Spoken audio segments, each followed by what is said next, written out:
Greetings.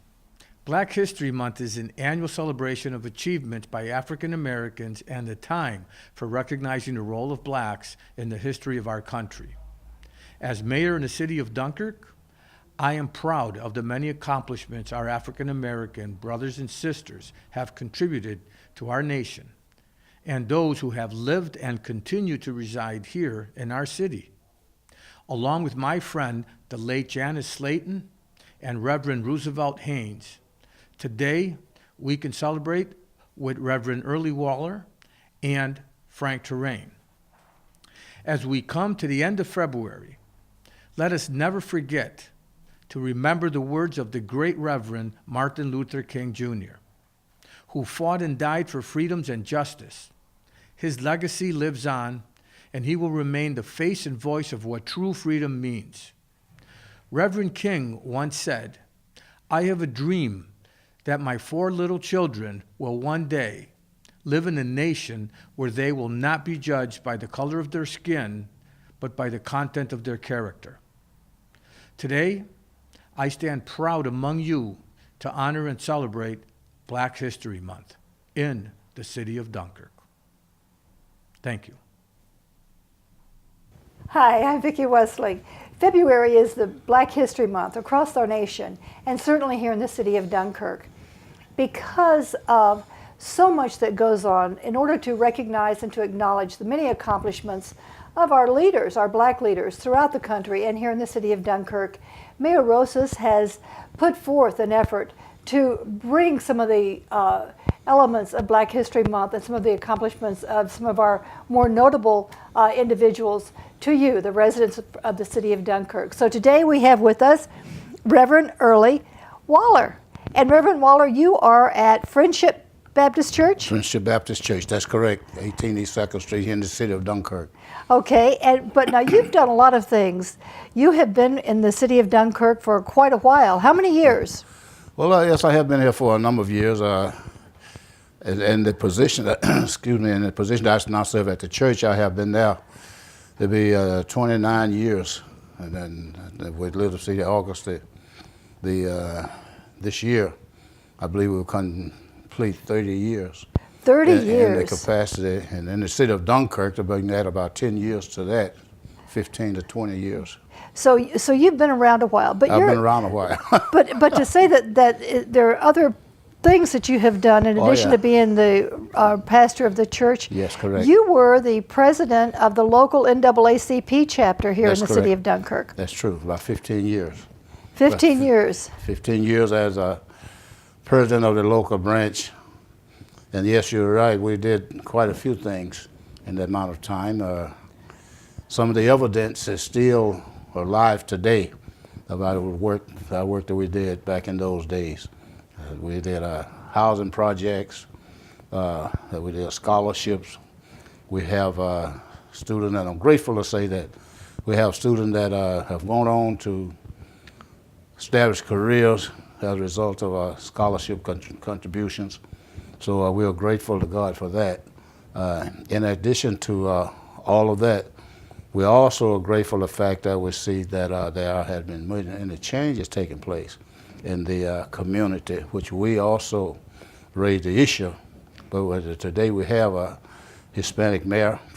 Mayor Rosas. Mayor Rosa. And also we have the doctor up on Lakeshore Drive, that she was also a recipient of one of the NAACP scholarships when she came out of high school. Loretta Terrain, who is also was one of our first students that received a scholarship from the local NAACP. So we are grateful to the thing that had happened, and people has went on to work, have retired from industry as a result of our efforts. So we have done a few things. So when we talk about Black History Month and we talk about acknowledging the many accomplishments that our our African Americans, our men and women have done for the country, and it started way back in, I think, the 1800s, and then again in 1909, if I have my history correct, where they established it for Black History Month. And then Gerald Ford came out when he was president and commented about this is an opportunity for everyone to come together and recognize and acknowledge the many accomplishments of persons such as yourself. And when you came to Dunkirk, you certainly, I think that if I read it correctly, you had to walk back and forth to work because you didn't have a vehicle. That's exactly right. You read the right report. That's very true. Yes, I lived at 24 Rice Street. That building no longer stands today. But I lived there and I used to work out at A. Salmon Sons. And I would walk from Dunkirk to A. Salmon Sons out there to work every morning. And I didn't have a car. And I would get a ride back at the end of the day because there was other people that worked out there. So I would get a ride back into Dunkirk. I used to walk out there to work, you know. So I say to young people today sometime that it amazes to me that many of our young folks today don't want to walk a block. And I used to walk miles. Right. And, you know, and that's the truth. Well, it's a different time, and when we talk about the way things have changed in the city of Dunkirk, certainly you were responsible for some housing, getting housing for underprivileged people. That's right. You worked I think that at one time you worked with the companies, Purina and other businesses in the area to hire more of our black people. That's right. So the city of Dunkirk is certainly proud to have you as one of our residents. And speaking on behalf of Mayor Rosas, you know, congratulations on all that you have done. Thank you. And certainly, you know, your reach out as far as your Christian faith. You've spoken to the those who've been incarcerated in the jails. So you've given of your time. So you really are the epitome of why we celebrate Black History Month here in the city of Dunkirk. Amen. So thank you so much. Thank you so much, and thank you for being a part of our celebration of Black History Month. Thank you. We're grateful. We appreciate it to the highest. Well, thank you, and I'm sure people can see you at the Friendship Baptist Church. Yes. Okay. Okay. Thank you. Okay. And let's all celebrate. Right. So you take care, and glad you're here. Thank you. Glad to be here. Take care. Praise the Lord. All righty. Praise the Lord is Thank right. you. Thank you. You're welcome. Good afternoon. We're here to continue our Black History Month to talk about the things that have happened within our city of Dunkirk, within our nation. And today we have with us Sergeant Terrain. So Sergeant Terrain, welcome. Well, thank you for inviting me. I'm glad to be here. Well, we think that it's wonderful when we have within our own community, you know, certainly individuals such as yourself who make a difference every day. And so because we are celebrating Black History Month, tell me a little bit. Now, you work for the school system with the ROTC program. Tell me, how do you bring in the diversity component? What do you tell your students, and how are they affected by Black History Month?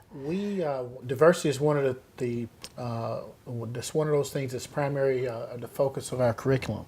And that's one of the things we take a look at, because each one of our students brings something different to the table. And we want them to be able to embrace their own history, no matter what walk of life they come from.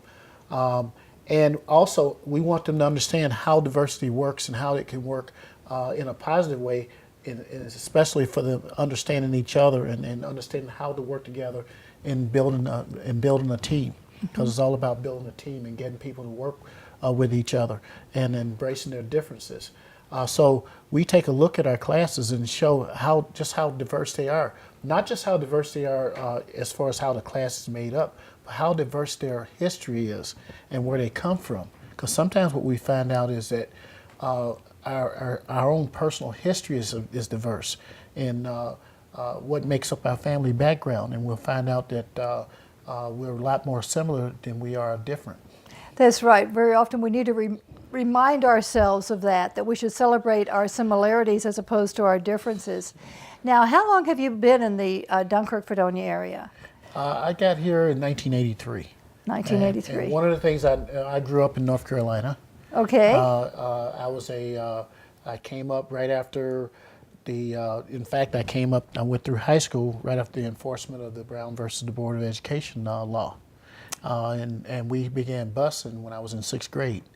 One of the things when I was in high school, I was in the Afro-American History Club, which was we would call it today, we would call it African American history, but we that club was there so that we could learn about the history of African Americans, celebrate that history, and use it as a way of empowerment and as a way of uplifting us to have confidence that we could succeed in whatever we decided to do. It was, and when I arrived here, this was it was a community that I was not used to, because growing up down south, you're only used to things being black and white. Right. When I got here, I found out, I learned that there was the ethnicity of this community and the polarization of this community, that you had different types of neighborhoods. So I found out there was a Polish neighborhood, Italian neighborhood, and then there was a neighborhood where the African American population lived, and there was a small contingent of Hispanics that lived here from the Latino neighborhood. So, and in learning that difference, the other thing that I discovered is how rich the history of the people that lived here were, and one of the things I also learned was the differences in the food, because I love to eat. Yes, So I learned as do I. You can see. So I learned the differences in the food, and really began to celebrate the differences, in the different types of food that people ate. Well, it's really amazing, because when I first came, I grew up in the South as well, and I can remember some of the things of the South where we had the white and the colored, and of course, people who have never been in the South during those times would not remember that, and they would think, oh no, that wouldn't happen, but it did happen. And so, coming from North Carolina to Western New York to the city of Dunkirk, you must have some role models in your life. Who did you look up to, and what kind of role models did you have? Well, first of all, I had some personal role models. My mother, who raised me, she was a role model. She was a strong woman who, absolutely, without her, I wouldn't had the motivation or the drive to do the things that I was doing. She's the one that, she allowed me the opportunity to enlist in the Army. Growing up, some of those heroes that I celebrated was Martin Luther King. Certainly. In 1968, I think I was in fourth grade when he was assassinated. Didn't know who Martin Luther King was, but I watched TV a lot, and I certainly followed everything after his assassination to find out who he was, what he did. I began watching some of his speeches because they began showing that, and began to learn who Martin Luther King is and what he stood for, and I later on in life I learned even more. But at that time I was being introduced to this man named Martin Luther King. And at that point, I began to become interested in politics, because there was a political side of it too. And at a young age, I began to become interested in politics. I followed the 1968 convention. I learned who Jesse Jackson was, and began, when he became more prominent, I knew more about him and what he stood for. So, but Martin Luther King early in life. And so he was my first hero. Okay, your first real black role model. Yes. Right. Well, I'm going to have to tell you that I met Martin Luther King when I was a very young girl. Extraordinary. So Yeah. so I remember that meeting. It was quite remarkable. At the time, I didn't think it was so remarkable, but now that I've grown older, I think, hey, it wasn't too bad. So we do have some wonderful black leaders who have come up through history that people really don't know about. We also know that this area was an area that helped with when we had the abolitionists and to move some of the slaves through the Underground Railroad. And there are places in Fredonia and certainly in the Canadaway Creek and all the things that they did. So our nation really has come a long way since those times, and certainly Martin Luther King with his "I Have a Dream" speech, which is certainly the one that people remember him for the most, but really believed in diversity and really believed in uplifting, and I think that that's what the black community is about today. And as I think of the persons such as yourself, or such as Reverend Waller, or such as Reverend Roosevelt Haynes, all of these different people who have come together to help bring our community to where it needs to be, and to give hope to our young African American students. And you get to do that every day. Well, you know, it's very rewarding to be able to reach out and be a role model and to try to inspire young African American, especially African American boys, to be better than what they can do, to see that they can be better than what they've become. Right. You know, when you talk about the contributions of those who've come through even this region, people like Thaddeus Kosciuszko, who was Sure. very instrumental in the Underground Railroad and helping Harriet Tubman when she was bringing runaway slaves through this area and setting up the Underground Railroad. It was, and we know that without the participation of white people who would dare to allow the slaves to hide in their homes and hide in certain places until they could actually make their trek to where they were going to go to cross the border into through Rochester and into Canada. Right. And without that, I mean, they wouldn't be able to make that trip. But you know, as I take a look at it, I'm being a military man. I'm also proud of people like Colin Powell, who climbed the ladder of success and became the first African American to achieve the highest rank in the military, being the chairman of the Joint Chiefs of Staff, and then later on becoming the Secretary of State, being assigned to a cabinet to a high post in our government. So somebody like him who came up through Brooklyn and climbed his way through success in the Army, is very proud to be a part of that. Coming as I made my way through, that he was the leader of the military during the time I was coming through. So we really have some black leaders that we can really hold up and be proud of. But you have another hat. Tell me about that, Reverend Touraine. Well, in 1996, I was ordained as a elder or minister in my church. I just gotten out of the Army about a year earlier, and I'd been in my church since 1987, and I served under my pastor, my late pastor, and when I got out, when I retired from the Army, I became ordained, and in 1998, after he passed, I took over as pastor of the Open Door Church of God in Christ on Lake. Right now, we're on Lakeshore Drive, right down the street. Okay. One of the things we've done is we've recently purchased that property. We paid for it. We are, and we're watching our congregation grow. And it is a historically black church. However, it's very diverse. We have Latinos in our church. We have white people in our church, and as it says, open door. Anybody's welcome to come in and worship with us.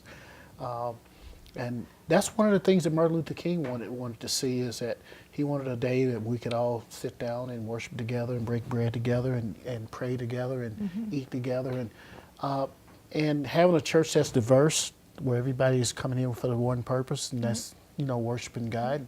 It's a wonderful thing, and that's I always say that sergeant is what I do, but pastor is who I am.